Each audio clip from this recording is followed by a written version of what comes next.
Hi everybody, Rabbanit Bracha here from Eicha, wishing you a Shabbat Shalom, Erev Shabbat Hazon.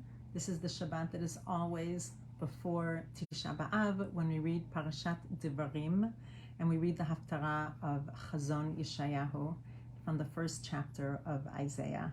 And it is called Shabbat Hazon because we read this Haftarah. What I was looking at this year is where else do we hear the Eicha, the Lamentations, sad tune, the Kinot? Do we hear it anywhere else except on Tisha B'Av? We're familiar with it from Tisha B'Av.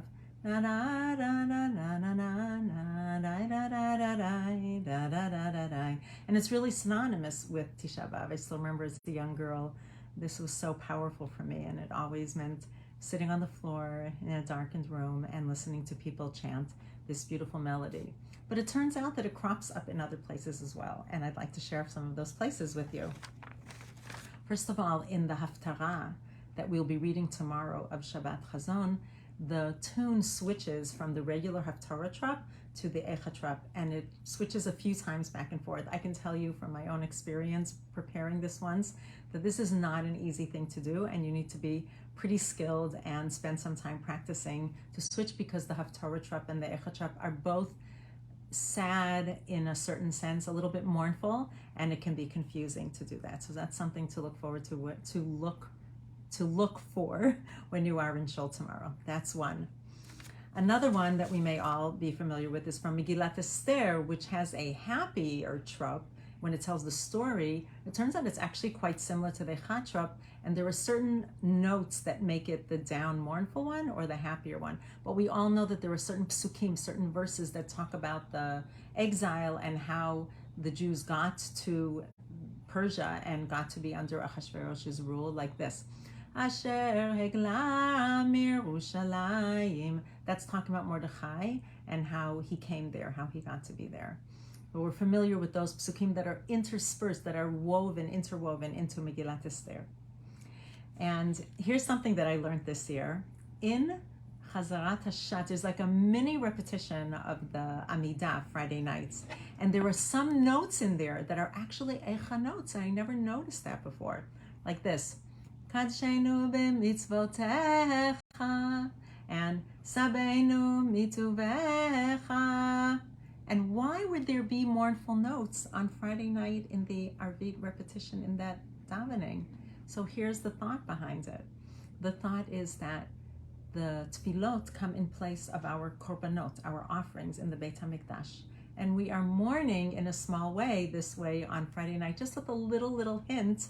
We are mourning the destruction of the Beit Mikdash, of the temples, and the fact that we cannot bring offerings, and instead we have tefillot. There may have been tefillot then as well, but there's certainly a teaching that we have that the tefillot come in place of the offerings of the korbanot. And here's another one that I learned this year that was so interesting for me. There's a teaching that we have that's Atbash. It's the Shulchan Aruch, I think, notices that the first night of Pesach is always the same day of the week as Tisha B'Av. So especially when we don't have Google, we can't look things up. There are certain days of the week that coincide, that appear in different chagim. The first night of Pesach this year was Friday night. And the night of Tisha B'Av is actually tonight. Tonight is actually the 9th of Av. We are commemorating it tomorrow night on the 10th of Av. But every year you will notice that the first night of Pesach, so whenever you have your seder, you're like, okay, now I know when Tisha B'Av will be. And there's more. There's more connection. The question, is there a connection between the first night of Pesach and Tisha B'Av? So one thing that was noticed is that we put a hard-boiled egg, if you're not vegan, put a hard-boiled egg on the Seder plate to commemorate the Korban Chagiga, the offering that was given for the festivals. And we use a hard-boiled egg, not this year because it's on Shabbat, so there's no special Se'udah Mafseket, no special mournful, sad meal that's right before Tisha B'Av. But generally, that's what we eat. We sit on the floor, we eat a piece of bread and a hard-boiled egg. And whether you replace both of them with a beet or something else, if you don't eat eggs, we're still having the same thing. So we're feeling there's some connection. There are more connections to be shared another time. But here's something that I learned. There is a tune used for saying the Kinot, the special sad poetry dirges that we say on Tisha B'Av at night and more during the day, that are all about the hard and sad times in our past, the hard things that happened to the Jewish people. Beautifully, beautifully written in hard Hebrew, but still beautifully written. And there are books today, and in HR we'll be having a few hours where people introduce and explain the Kinot. And there's a certain chanting tune used that some people use for part of the Seder. First night of Pesach, Tisha B'Av, at the same night, that tune is used for Vayehi B'Chatzi Halayla, which also tells us of events in our past, but not necessarily sad events. It's something for you to look at, and we could think about, why would it be that we would use the same tune? Perhaps there is some deeper connection. The last thing I want to share is that we use the tune for the last Kinot, Elitzion. Elitzion be'areha.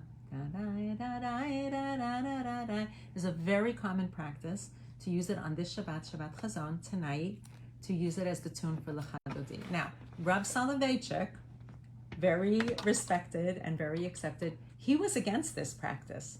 He was against this practice because he said there's no public mourning on Shabbat, which we know, and this is very public, it's in shul, and isn't it a type of mourning to sing L'chadodi to this sad tune? And yet, I think it's so meaningful to everybody to know this is Shabbat Hazon, to in some way denote it, and actually using a melody can feel okay, the same way we use the Eicha melody for the Haftarah.